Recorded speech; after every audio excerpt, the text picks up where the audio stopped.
ാനുള്ള വസ്ത്രമില്ല. വേദനയോടെ നിൽക്കുന്ന സന്ദർഭത്തിൽ അദ്ദേഹം അങ്ങനെ ഉറങ്ങിപ്പോയി. ഉറക്കമുണർന്നു നോക്കുമ്പോൾ പ്രിയപ്പെട്ട പിതാവിന്റെ മുഖം അതാ ഒരു കഴുതയുടെ രൂപത്തിലായി മാറിയിരിക്കുന്നു. പന്നിയുടെ രൂപം എന്ന് മറ്റൊരു റിപ്പോർട്ടുണ്ട്. ഏതായാലും കോലം മറിക്കപ്പെട്ടിരിക്കുന്നു. അദ്ദേഹം വളരെയേറെ വേദനയോടുകൂടി ബേജാറായി അസ്വസ്ഥഭരിതമായ മനസ്സുമായി അങ്ങോട്ടും ഇങ്ങോട്ടും നടക്കുകയാണ്, ഓടുകയാണ്. എങ്ങോട്ട് പോകാനാണ്? മരുഭൂമിയിൽ ആ പ്രിയപ്പെട്ട പിതാവിന്റെ വികൃതമായ മയ്യത്തിനരികിൽ നിന്നുകൊണ്ട് അദ്ദേഹം ഇങ്ങനെ നിന്ന് അന്ന് രാത്രിയിൽ അദ്ദേഹം ഉറങ്ങി. ഉറക്കത്തിലാ യുവാവ്, ചെറുപ്പക്കാരൻ, മനോഹരമായ ഒരു യുവാവിനെ സ്വപ്നത്തിൽ കാണുകയാണ്. സ്വപ്നത്തിൽ ഈ ചെറുപ്പക്കാരൻ അദ്ദേഹവും ആ കണ്ട ആളുമായി സംവദിക്കുന്നു. അവിടുന്ന് ചോദിച്ചു, എന്താണ് നിന്നെ അലട്ടുന്ന പ്രശ്നം, നിന്റെ വേദന എന്താണ്? അവിടുന്ന് സംഭവങ്ങളൊക്കെ വിശദീകരിച്ചു. എന്റെയും പിതാവിന്റെയും ഉത്കടകമായ ആഗ്രഹമായിരുന്നു ഈ പരിശുദ്ധ മക്കയിലെത്തുക എന്നത്, കഅബ കാണുക എന്നത്. ആ ആഗ്രഹവുമായി ഞങ്ങൾ ഖുറാസാനിൽ നിന്ന് പുറപ്പെട്ടു. വലമ്മാ ബലഅൽ കൂഫ മാത അബീ, കൂഫയിലെത്തിയപ്പോൾ എൻ്റെ പിതാവ് മരിച്ചു പോയതാണ്. എൻ്റെ വാപ്പയെ കബറടക്കാനുള്ള ഒരു സാധന സാമഗ്രികളും എൻ്റെ കയ്യിലില്ല. അതുമാത്രമല്ല, എൻ്റെ വേദന, എൻ്റെ പ്രിയപ്പെട്ട പിതാവിൻ്റെ കോലം മറിച്ചിട്ടുണ്ട്, രൂപം മാറിയിട്ടുണ്ട്, മൃഗത്തിൻ്റെ രൂപത്തിലായിട്ടുണ്ട്.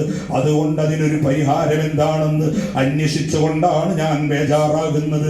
പ്രിയപ്പെട്ട പിതാവിൻ്റെ രൂപത്തിൻ്റെ അരികിലേക്ക് ഈ ചെറുപ്പക്കാരൻ, സുന്ദരനായ സുമുഖനായ ചെറുപ്പക്കാരൻ അങ്ങോട്ട് പോയി ആ കഫൻ കൂട മാറ്റി അല്പസമയം കഴിഞ്ഞ് തിരിച്ചു വന്ന്, നിന്റെ മശക്കത്ത്, നിന്റെ ഹുസ്ന്, നിന്റെ എല്ലാ പ്രയാസങ്ങളും മാറിയിട്ടുണ്ട്, പിതാവിന്റെ കോലം മറിച്ചത് ശരിയായിട്ടുണ്ടെന്ന് പറഞ്ഞ് അങ്ങ് അപ്രത്യക്ഷമായി.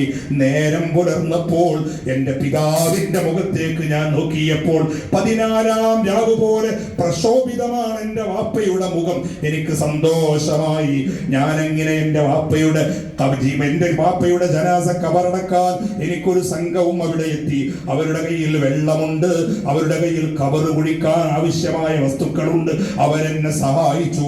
വാപ്പയുടെ മയ്യത്ത് കബറടക്കി ഞാൻ ഈ സംഘത്തോടൊപ്പം വീണ്ടും കഅബ ലക്ഷ്യമാക്കി യാത്ര പോകുകയാണ്.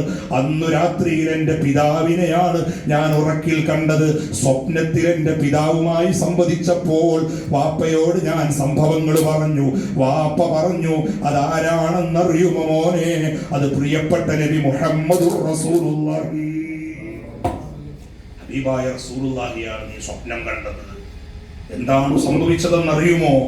എൻ്റെ ജീവിതത്തിൽ ഞാനൊരു പാപം ചെയ്യാറുണ്ട്. തൽക്കാലം ആ പാപം ഞാനിവിടെ പറയുന്നില്ല, കാരണം അത് ചെയ്തിട്ട് സ്വലാത്തില്ല മതി എന്ന് തങ്ങൾ പറഞ്ഞു നിങ്ങൾക്ക് തോന്നണ്ട.